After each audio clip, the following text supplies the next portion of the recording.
All right, magic makers, welcome to another show. And today I really want to get into mindset. And for many people, mindset is this like big nebulous thing that, I hear that it's kind of become this like buzzword. And I know that last year, the year before last, I did a whole mindset certification. And one of the biggest things, my biggest takeaway is that how gosh, like so many layers. Mindset's like is like an onion. That's the words I'm looking for. Mindset is like an onion, and we have so many different layers that we can unpeel and unpack to really get down to the crux of why we aren't getting the results that we want. Why aren't we making the changes in our life that we want to make? I regularly hear from women, I know what to do. I know what to do, but I'm not doing it, or I'm doing it and it's just not giving me the results that I want. And so I was like, there's really like four phases that come to fruition around why we're stuck in this place. And so first I wanted to take a step back. For those of us who are in our 40s, we grew up in diet culture, right? We were like really the first wave of people who were like really bombarded with diets, through advertising, and then, social media came, and then emails and all of this stuff. We were really indoctrinated. We kind of like were the first wave of diets. And it's like, we should have an MBA in dieting. Like the industry has sold us this big pile of horse poop when it comes to dieting, right? We believe that we have to follow this particular blueprint in order to get results, that it's the holy grail in order for us to get results. And many women, they come to me and they're like confused, they're frustrated, and they're just downright broken because they've been doing it right. I'm air quoting here, they've been doing it right, and still they're like, nothing, like my body hasn't changed, the scale doesn't move, like what gives, like uncle. And they're ready to give up. It sounds, if that sounds like you're sick of banging your head against the proverbial wall, keep listening, right? The diet industry caused us to have what's called a fixed mindset. And if you want to go a little deeper, there is a book called Mindset by Carol Dworth, and it's the holy grail of mindset. It was kind of the book that really took mindset out of like the clinical psychological, is that a word? Psychology space, and brought it into the mainstream space. So I will link that up in the show notes for you, so that if you want to take a deeper dive, get a little geeky, absolutely rock on with your bad self. So she describes that there's a growth mindset and a fixed mindset. And I believe that the diet industry has caused us to have a fixed mindset. And what that fixed mindset is that things are the way they are, right? Either you can lose the weight or you can't, right? And it's very, I want to say, black and white thinking. And that so many of us feel like if I have failed at a diet, then it's a sign, it's me, right? It's not the diet, it's clearly me. If you see someone else being successful on the same said diet, right? Think about all the diets out there. It started because you went to a party or you saw someone on Facebook and you're like, oh my God, Sharon, she was doing keto. Look at her, girl. I'm going to do keto. Or you saw Julie. Oh my God, Julie's doing Whole30. Hey girl, I'm doing Whole30. Or so-and-so was going to some type of workout program. You're like, oh my God, then I need to do F45. And oh my God, I need to go to Soul Cycle. And we just get caught up in like what other people are doing. And so we're jealous of their success. And we're like, if they had success, then I should have success. And if, I'm not getting the feedback that I want from this diet, I take it as a personal attack. Like it's me. It's totally me. Or you're just like, you know what? It is what it is. I'm supposed to look this way. I'm supposed to be this way.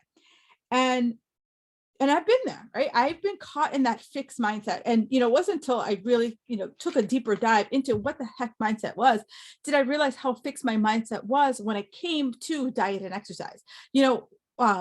On the other hand, the growth mindset is, you can see the forest for the trees. You're like, okay, this moment right now sucks, but this is how I'm going to get out of it. And I was able to do that with other areas of my life. But when it came to my diet and my fitness, it was this way, right? It was like this box, and I must live in this box because this is the way it's going to be. This is the way I am only going to get results. And I see it so regularly. And so this podcast came up because I was having a conversation. I started a new program called Metabolic Recharge. And, I love starting new programs because I get a lot of great questions. And the questions get me thinking about how am I going to best structure this? How am I best going to explain new concepts to these new group of people? And, and it just made me to start to think about why aren't people able to move forward? Like what keeps them in this box? What kept me in that same box? And so here are the four mindsets that are keeping you stuck, right? So the first part is, I call it rigidity. And it's telling yourself that this is the way it has to be. In order to get results, these are the rules I must follow. All right. That's the first one. The second one is resistance. So maybe you're like, yeah, this way is not working, but it worked in the past, right? They always say success leaves clues. Well, I did this and it worked, so I should keep going back to this and keep working on that. So that's resistance, right? Resistance to a change. The third place is respect. And so this is body respect, right? I must beat my body into submission. I must respect my pace. Some of us think that, we're Amazon Prime, my body should be boom, boom, boom, give it to me when I want it right freaking now. Or it's also just respect that, boundaries, right? I don't have boundaries for my time. And so maybe I'm not hitting the gym as much as I should. Maybe I'm not making time for going to the grocery store, making time to actually cook healthy foods. That's the third. And the fourth one is finally release, right? Giving yourself some grace and letting yourself suck, letting yourself stumble, and use it as a learning tool for that, right? So we have these are the four things that are keeping people stuck. So being too rigid, resistance, lack of respect, and being able to release, right? So let's go into greater detail. So I talked about rigidity, right? So it's telling yourself, it has to be hard. That's the only way I'm going to get results. It has to be hard. I must struggle. I must give up foods. I must bring my food to, first bring a cooler bag to whatever event that I'm going to. I must pregame all the time before I go. And I have there's a lot of rules, a lot of structure there. And so to break free of this, because I was that girl, I had a lot of rules, and I brought my food to a lot of places. It was always, the question has to come from you when it comes to rigidity. You have to ask yourself, like, what are you trying to achieve? Like, what are you actually chasing? What is that goal? And can we create a range, right? Instead of saying that I must count my macros and I must count my calories, can we create a range? And I recently got an email from a person on my email list, and she was like, oh, Kim, I've lost 20 pounds. I've been able to keep it off. Great. 2 snaps up in a Tic Tac. However, she's like, every time I go out to dinner, I put on 2 to 3 pounds. And I was like, okay. So have you fully considered that those 2 to 3 pounds could be water weight? Like, restaurant food is notoriously oversalted. It's notoriously oversalted. Notoriously has, more preservatives in the food than you and I would normally cook with at home, right? That is how it is. Also could be the choices that you make. Now, am I saying that you should never go out to a restaurant? No, but I'm just saying, in that rigid mindset, those 2 or 3 pounds, you make it about you. You're like, oh my God, it's going to creep up. I'm not going to keep that 20 pounds off. It's going to slowly go back up. Where if you said to yourself, okay, I'm going out to dinner and this is what I'm going to have, and be okay with it. I'm going to go out to dinner and I'm going to have some wine. I'm going to have dessert and I'm going to have a sensible meal. Boom. Walk away. And if the scale goes up 2 or 3 pounds, that's okay, because I know that it is water weight. I know that in a couple of days, the salt will process through my body. I will pee. I might even poop, and I'll be good, right? Where our rigid mindset thinks this is how it's going to be. And you just start escalating from there, right? That it's going to be, that's the way it's going to be.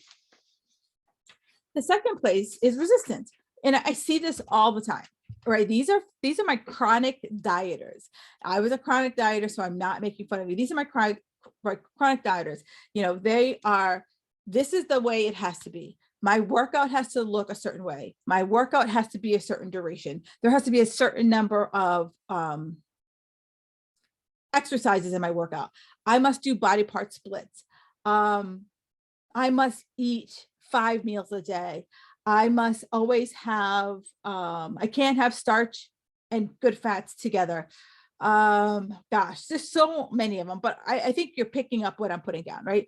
Where, I have to have supplements. Like I must get protein in 30 minutes after I get my workout. And we keep following the same rules, right? So and resistance and rigidity are very linked together. And we're nervous, right? Because we know that in the past it worked, but there's no guarantee that it's going to work for you in the future. And if you're working on a diet that's worked in the past, I just have to ask you, there's a reason why you stopped, right? There's a reason why you stopped. And, I've used this example before because it's just so clear. One of my clients, Michelle, she and I have worked together for a really long time. And she said, Kim, I just got to go back to eating the 5 meals a day. And that's how I lost, all the weight when I first started working with you. And I said, okay, so that was like 10 years ago. And I'm like, in the 10 years, what's happened to you? What's happened to your life? And she's like, what do you mean? And I was like, so when I met you, you were newly married and you had one child. Now you have 3 children. One of them is special needs. Do you have that same amount of time in your day that you had when you only had one child? Right? It's our lives change, our lives morph. And some of us, we used to say, like, I don't want to spend that kind of time. Like I used to spend 2 hours in the gym. If you ask me to spend 2 hours in the gym and I'm not there working, I'm like, oh, hell no. Like I want to be in and out of it. Like right now, ideal workout for me is an hour. I want to get in, I want to get out. And so I've learned to compress my time because one of the biggest things that I always hear from my clients is I don't have enough time. Well, you don't have enough time because we're trying to like do so much. But if I were to compress your workout into an hour, I think we can all find at least 2 to 3 hours a week to get in a workout. I can also give you a workout that's 15 to 20 minutes and still crush you. And so we have to start giving ourselves grace, giving ourselves that, we can experiment with how our workouts look like. We can find our sweet spot, right? My sweet spot for workout is anywhere from 30 to 45 minutes. That's my sweet spot. That's where I know that I'm focused, because that's one thing. If I'm there more than 2 hours, I'm not focused. I'm like, I want to get in and get out. I'm finding my sweet spot. And I also have to understand that I got to show up for what's up, right? I got to show up for what does that week bring me? And every week, depending on what's going on, you might not have that time. So I have to be like, okay, I don't have 2 hours, but instead this is how much time I have. So this is what I can do. So it starts with having experiments. And I know that feels very scary for a lot of people. Right now I have a client who's in this very resistant mode. And I was like, we're going to do a 30-day experiment. You have nothing to lose. It's 30 days. And if it doesn't work, you can go back to doing whatever the heck you want to do. Right. And so this summer, I'm going to have a 66-day experiment. And, I'm going to ask the people the same thing. For 66 days, we're going to try to do this one thing or several things. And if it doesn't work, go back to doing whatever you're going to do. But for 66 days, we're going to put the blinders on and we're going to give this a shot. Right. So it's like, it's showing you that success, it can be boring, right? Success is boring. Like, I always say like consistency is boring. It's boring because it works. It's boring because I've been able to make it easy to do. I've reduced the friction from it. I've made it so that it's just a part of my life, right? And so my clients who get the best success, they say, you know what? I've just made it a part of my life, right? Because the friction is if I try to make it a 2-hour workout and I have a multi-hour commute, I have a girl who commutes 90 minutes one way. How in the hell is she going to do a 2-hour workout? She ain't. Like, let's be clear, she ain't going to do a 2-hour workout. But if I make that workout 15, 20 minutes, she's like, I know I can get that done. Right. So start to think about, am I adding more friction? So by friction, am I adding more steps? Right. Am I adding more steps that will cause me not to do it? right? That's what I'm really starting wanting you to put down. The third place is respect, right? So I need to respect my body. I need to respect my time. And so what that means is I need to create boundaries. And I know for women, this is a very challenging thing to do. So it's like, I need to set boundaries. I need to go with my gut. I need to, if I'm picking a nutrition plan or workout plan and my gut tells me like, this just doesn't feel right. I know that like I'm excited in the beginning, but down the line, I might not stick with it. I got to listen to my gut. I got to set my boundaries. And I have to say to myself, and boundaries are good, both good and bad boundaries, right? So I have to say to myself, this is where I'm going to stick with, right? This is what I'm going to stick with. These are my non-negotiables, right? These are the things that I know health-wise that I can do day in and day out. And I always say, pick 1 to 3. My other non-negotiables, pick non-negotiables that make your life happy. For me, my non-negotiable that makes my life happy is cream and sugar in my coffee. If it slows down my results, so be it. I remember when I was competing and as you got closer and closer to a show, your diet protocols change pretty dramatically. And one of the things was dairy and sugar. And I said, you know what? If that means that I'm not placing in the top 10, I will still have cream and sugar, at least 1 cup of coffee. And that was a boundary I set up because the cream and sugar in my coffee brings me joy. So I want you to say the same thing. I have another client, those Lindt chocolate squares, loves them and it brings her joy. So she has 3 a day. She has 1 after every meal and it brings her joy. And she's like, if it slows down my results, I'm okay with it, but this just makes me happy. It makes me look forward to my meal. So I want you to start thinking about, do you have some of those boundaries around those things? So that we start to get ourselves off of this diet hamster wheel. And the last place is release, right? So we have to start to release the rules, right? And start to think about ourselves where it says quality versus duration, right? What is that quality workout versus the duration of the workout? Removing, like I said, removing the friction, and you always have a choice. One of the things that I always have my clients do, and I do it all the time, good, better, best, right? I am a recovering perfectionist. Like, my standards were like, here, like this is what I had to do in order to hit my goals. Then these are my standards. This is what I had to do in order to hit my goals. Then I was constantly feeling like a failure. And a lot of my clients constantly feel like a failure and they always are doing the Monday reboots. Okay, well, next week, things are going to get slower. Next week, this is going to happen. Nah. The last time life got really slow was when they told us all to go home in March of 2020. And did we do it then? Because if we didn't do it then, guess what? We ain't going to do it. So I want you to start thinking about good, better, best. And so what is a good outcome for you? What's a better outcome for you? And what's the best outcome for you? So example, workouts. For me, a good week, 3 workouts in a week. Better, 4, best, 5. That's how I work it out. And 9 times out of 10, I can usually get 5 workouts. But some weeks, right? We all know some weeks, like just life comes at you and it's not possible. Or some weeks like now, I'm traveling again. So some weeks I'm like, you know what?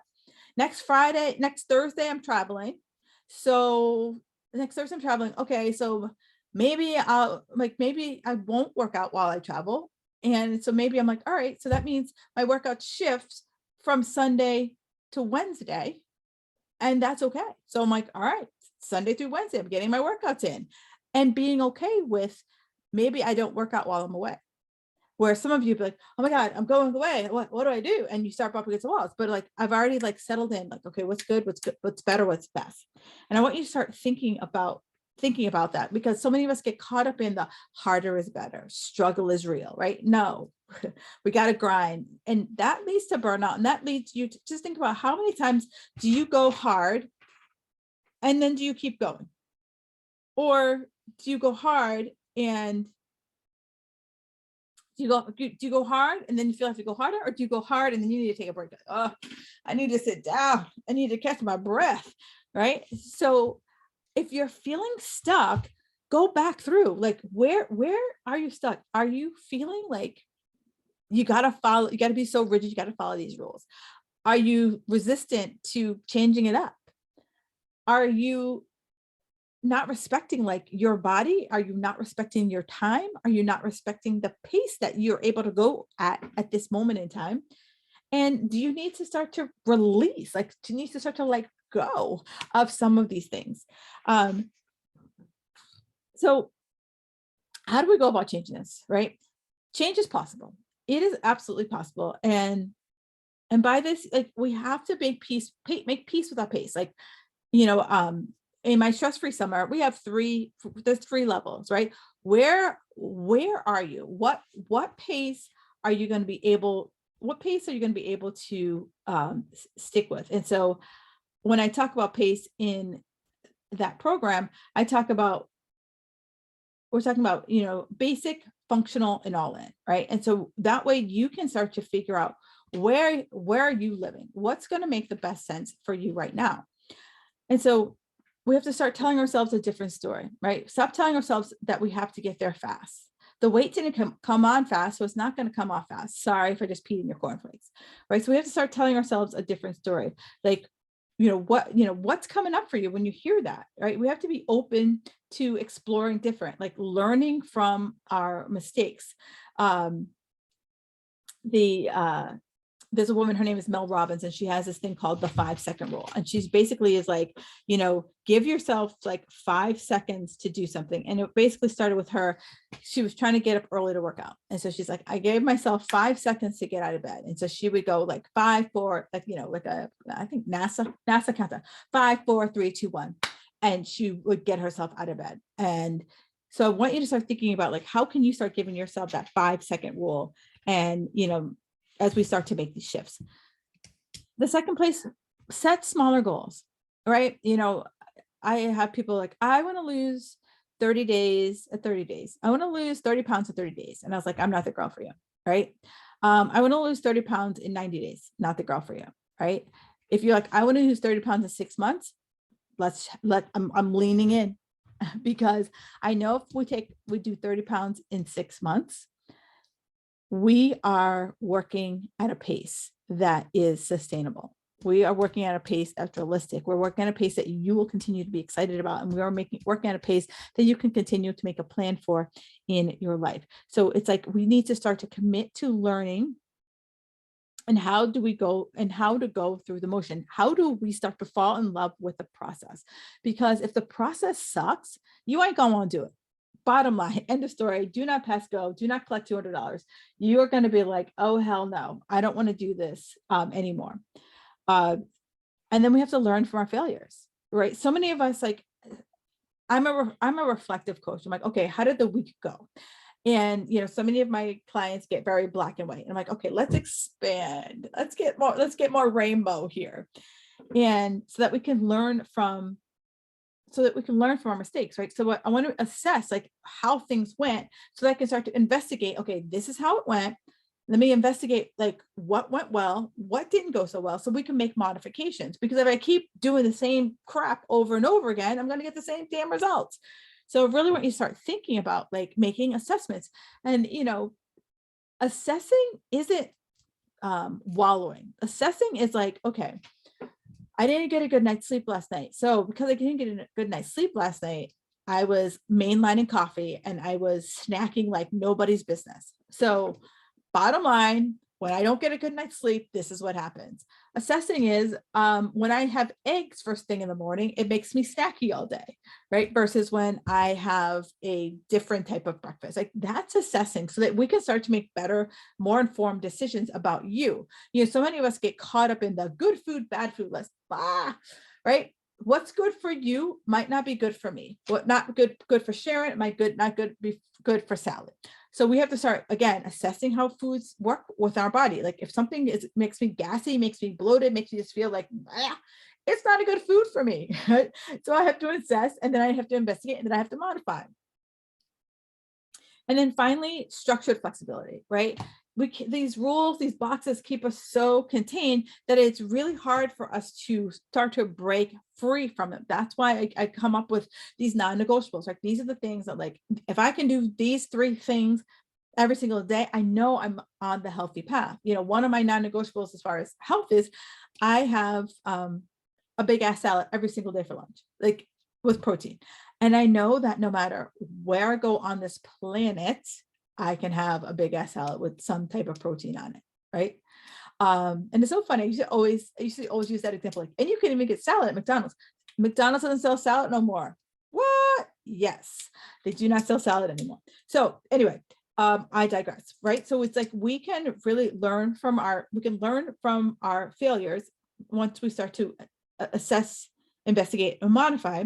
With a structured flexibility, here's where my non-negotiables come in big time. My non-negotiables on my health side and my non-negotiables on my weight side. And that way we can start to create these basic templates, and so that we can start to be able to shift them based on what's going on in our life. If you say, I'm always going to have 30 grams of protein. So here are my 3 new non-negotiables. 30 grams of protein at least 3 times a week, 3 times a day, anywhere from 400 to 800 grams of vegetables, and a gallon of water. Right? Those are my 3 new non-negotiables. And so that everything else I can wrap around that. It's fluid, but those 3 are going to be my my staples. And so, here's where I always, try to challenge everyone is that it's not about the perfect, right? Perfect sucks. No one wants to be around anybody perfect. We all have our fatal flaws. Life is always going to come out at us. And, I had a client, and she's got, a lot of family stuff going on right now. And she's like, Kim, I just almost wanted to give up because I came home and I had a hot fudge sundae for dinner. And I was like, and that's it? And she's like, yeah. But then she's like, I heard you in my head that it was just a flat tire. And all I had to do was change the flat tire. And so she's like, I did. Next day, she's like, on my way to bed, I took my shoes out and I said, I'm going to go for a walk tomorrow because tomorrow's a new day. And I'm like, so after the hot fudge sundae, you didn't do anything else. She's like, I'm like, other than beat yourself up. She's like, yep, I did beat myself up. But she's like, I put my sneakers out and the next day I went for a walk, and it was just the next day. And I really wanted to make out with the Zoom screen, because I was like, I love when my clients parrot back to me things I say, and that I love seeing that mindset shift. And, for her, it was like a simple thing. And I was like, that's what I want it to be, right? It doesn't have to be this I climbed Everest in a bikini.